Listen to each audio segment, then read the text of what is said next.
சோனியா வச்சு பாண்டிய குடும்பத்தை ஒட்டுமொத்தமா அசிங்கப்படுத்தணும்னு ஆசைப்பட்ட சக்திவேலையும் சோனியாவையும் பழனி கையும் களமா பிடிச்சி அவங்களுடைய உண்மையான முகத்திரையை கிழிச்சா எந்த அளவுக்கு நல்லா இருக்கும்னு நீங்க நினைக்கிறீங்க? அது சீக்கிரமே நடக்கணும் அப்படின்னா கண்டிப்பா அந்த வீடியோக்கு ஒரு லைக் பண்ணி தெரியப்படுத்துங்க. நம்ம பழனிக்கு சோனியாவை பிடிச்சிருக்கு. ஆனா சோனியா பேசுறத பார்க்கும்போது பழனிக்கு ஏன்டா நம்ம கல்யாணம் பண்ணணும் அப்படின்னு யோசிக்க தோணுது. இருந்தாலும் கல்யாணம் பண்ணிட்டோம். நம்ம அக்கா வீட்டுக்கு வந்துட்டோம். இனிமே நாம இப்ப போய் சுகன்யா அப்படி இருக்கா இப்படி இருக்கான்னு சொன்னா கண்டிப்பா எல்லாரும் கஷ்டப்படுவாங்க அப்படின்னு பழனி பொறுத்துக்கிட்டு இருக்காரு. ஒரு பக்கம் தங்கமயிலிங்க வேலைக்கு போறதுக்காக யோசிக்கிறாங்க. சரவணன்ட்ட சொல்றாங்க, மாமா நான் வேலைக்கு போய் தான் ஆகணுமா மாமா. வேலைக்கு போற இடம் ரொம்ப தூரமா இருக்கு மாமா. அதனால நான் அலைச்சலா இருக்கு மாமா. என்ன மயில் பேசுற? இந்த வயசுல நல்லா ஓடி ஆடி வேலை செய்யணும் மயிலு. அப்பதான் உடம்பு நல்லா ஃபிட்டா இருக்கும். இப்பதான் நான் குமரேசன் தாத்தாட்ட பேசிட்டு இருந்தேன். குமரேசன் தாத்தா, இந்த வீட்லயே மூத்தவன் நீதான். நீதான் ஒரு குழந்தைய முதல்ல பெத்தெடுக்கணும்னு சொன்னாரு. மாமா அதுதான் நானும் சொல்றேன். குழந்தை பெத்தெடுக்கணும்னா உடம்புலாம் ஆரோக்கியமா இருக்கணும் மாமா. நமக்கு என்ன மயில ஆரோக்கியம் இல்லாம போச்சு உடம்பு. நம்ம தான் நல்லா ஃபிட்டா இருக்கமே. நீ வேலைக்கு போற, நானும் வேலைக்கு போறேன். 2 பேரும் நல்லா எனர்ஜியா இருக்கும். அப்புறம் என்ன அம் மயிலு? இல்ல மாமா, வேலைக்கு போறதால கொஞ்சம் டயர்டா இருக்கும்ல. அதெல்லாம் ஒண்ணும் இல்ல மயிலு.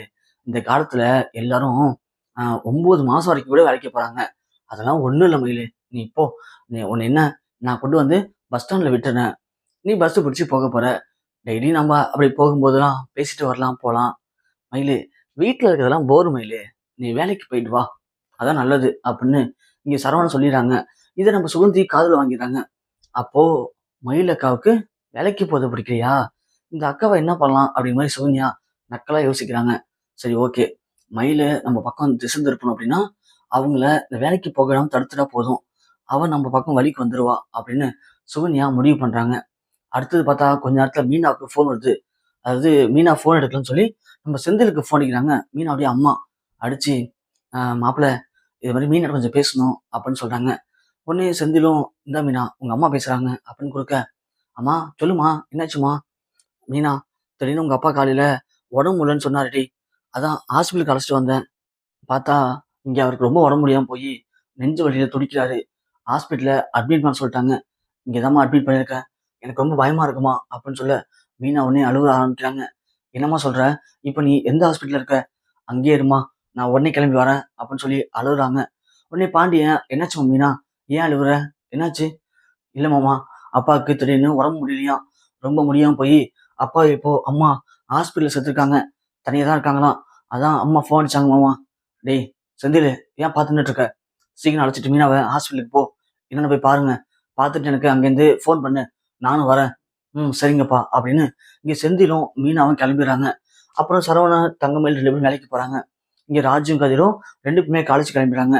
அரசி மட்டும் வெளில போயிட்டு கிளம்பும்போது குமாரை பார்த்து லைட்டா பாய் கட்டிட்டு போறாங்க.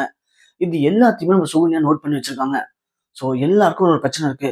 எல்லார் பிரச்சனையும் நம்ம அழகா பார்த்து லைட்டா கிண்டி விட்டா போதும். எல்லாம் அதுவாவே வெடிச்சு செதறிடும். செதறினுச்சுங்கன்னா இந்த குடும்பம் அது அது பிரிஞ்சு அது அது அது வேலையை பார்க்க போயிடும். அப்புறம் நாம நினைச்ச மாதிரி இந்த குடும்பத்துல ஒரு சொத்தை நாம வாங்கிடலாம். ஒரு பங்கு நமக்கு வந்துடும் அப்படின்னு சுகன்யா முடிவு பண்ணி வெளியே போறாங்க. அப்பதான் சத்யா வெளியே உட்காந்துருக்காரு. சத்யாவை பார்த்த சுகன்யா, சரி நாம போய் அங்க பேச்சு கொடுத்து வரலாம் அப்படின்னு சொல்லிட்டு இங்க சோனியா போறாங்க. சோனியா பார்த்து சத்யவேலு, ஆமா சோனியா, என்னம்மா வந்து 2 நாள் தான் இங்க இருந்தீங்க. அதுக்குள்ள உன் புருஷனுக்கு ரோஷம் வந்து அந்த வீட்டுக்கு கொண்டு போயிட்டான். அப்புறம் அந்த வீடு எப்படி இருக்கு? அந்த பாண்டி என்ன பண்றான்? ஒழுங்கா பாத்துக்கிறானா? எங்க ஆளையே காணோம். வீட்டுல ஒரு துணியும் எங்க மாமா? அது வீடா அது? உங்க வீடா இருக்கலாம், அங்க ஒண்ணுமே இல்லை. வசதியே இல்லை மாமா. அதுவும் ரூம்னு கொடுத்துருக்காங்க. அதுல ஒரே கொசுக்கடி மாமா. தாங்க முடியல கொசுக்கடி. என்னம்மா சொல்ற? கொசுக்கடியா? ஏன் ஃபேன்லாம் இல்லையா? இருக்குது. அந்த காலத்துல வாங்கினது போல. அது ஓடுதா ஓடலையான்னு தெரியல மாமா.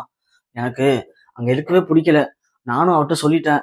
அவரும் பார்க்கலான்னு சொல்றாரு. நான் 2 நாள் பார்ப்பேன். இல்லைன்னா கிளம்பி நான் இங்க வந்துட்டே இருப்பேன் மாமா. என்னம்மா இப்படி சொல்லிவிட்ட? இது உன் வீடுமா. நீ எப்போ வேணாலும் வரலாம் போலாம். உன்னை யாரும் கேட்க முடியாது. அவன் தான் வேம்பு பிடிச்சிட்டு போய் அங்க இருக்கான். உனக்கு அங்க இருக்க பிடிக்கலன்னா நீ இங்கேயே வந்துருமா. இங்கேயே வந்துரு, நான் பாத்துக்கிறேன். அந்த பாண்டியனை எப்படியாவது அசிங்கப்படுத்தும் தான் நானும் பாக்குறேன். இரு, அண்ணன் வரட்டும். இது அண்ணன்ட்ட சொல்றேன். அண்ணன் மட்டும் வந்து கேட்கலான்னு சொன்னா இதையே ஒரு பிரச்சனை ஆக்கிடலாம் அப்படின்னு சத்யவேல் சொல்ல, சூனியா ஒண்ணு, மாமா என்ன மாமா, இதெல்லாம் அவ்வளோ பெரிய பிரச்சனை இல்ல. உங்களுக்கு என்ன இப்போ பாண்டியன அசிங்கப்படுத்தணும் அவ்வளோதானே? அதெல்லாம் பண்ணிடலாம் மாமா. எங்கம்மா, எங்க பண்ண முடியுது? நாம எது பண்ணாலும் அந்த பாண்டியன் எப்படியாவது தப்பிச்சிடறான். இப்ப கூட பாரு, அந்த மீனா பொண்ண பார்க்கும்போது எனக்கு பத்திக்கிட்டு எரியுது. அவள எதனா பண்ணணும்னு பார்க்குறேன், பண்ண முடியல. ஏன் மாமா என்னாச்சு? இங்கம்மா நம்ம ஒரு கடை வச்சிருக்கோம்.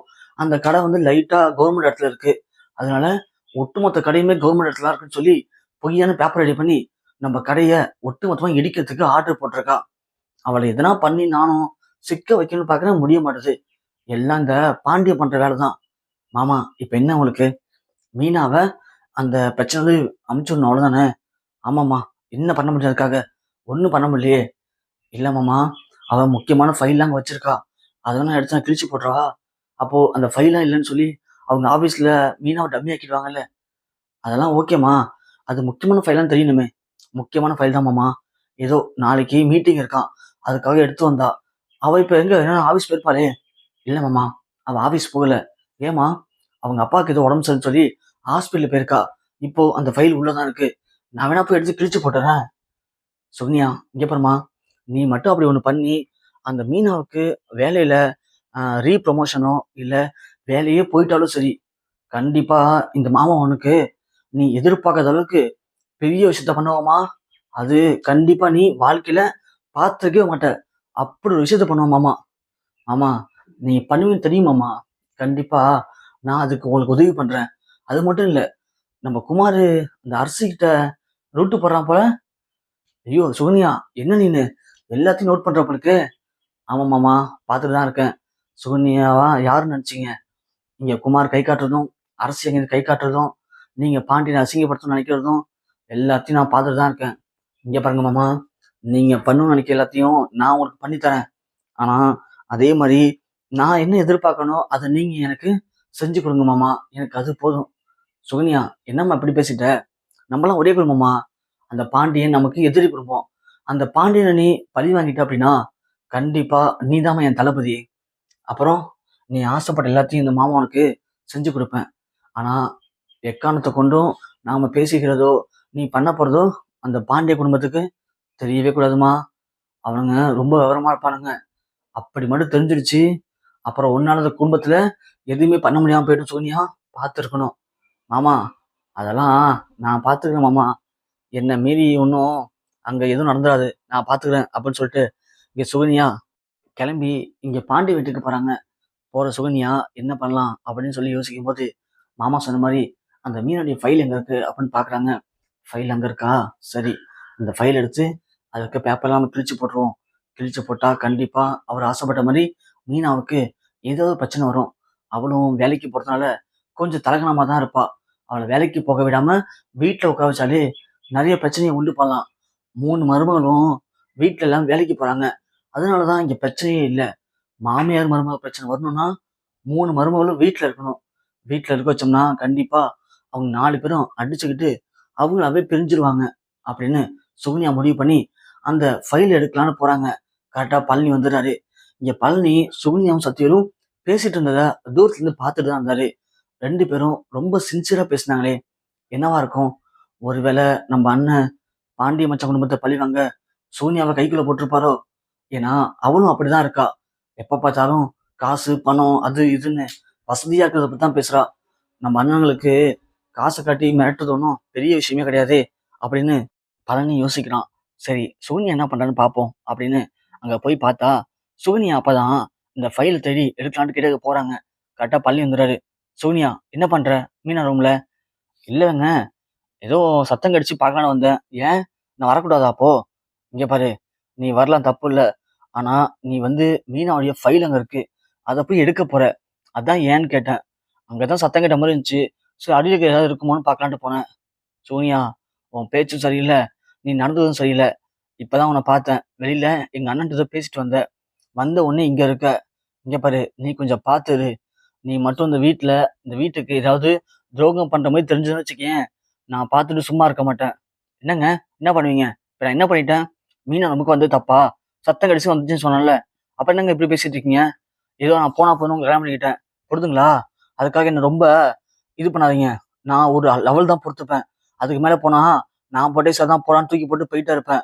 இப்ப எதுக்கு கத்துற சோனியா நீனு? ஏன் கத்துற? இங்க பாருங்க, உங்கள மாரிலாம் என்னால பொறுமையா பேச முடியாதுங்க. நான் இப்படிதான் கத்தி தான் பேசுவேன். எனக்கு கத்துறதுக்கு எல்லா உரிமையும் இருக்கு.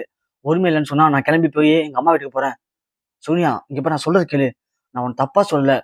தப்பு நடந்துறக்கூடாதுன்னு தான் சொன்னேன். சரிங்க. இப்ப என்ன பண்ணணும் உங்களுக்கு?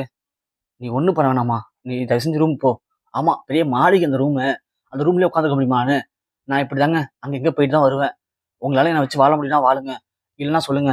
நான் கிளம்பி போய் எங்க அம்மா வீட்டுக்கு போறேன். அப்படின்னு சொல்லிட்டு சோனியா ரூமுக்கு போறாங்க. கோமதி வந்து, என்னாச்சுடா? ஏன் சோனியா கத்திட்டு இருக்கா?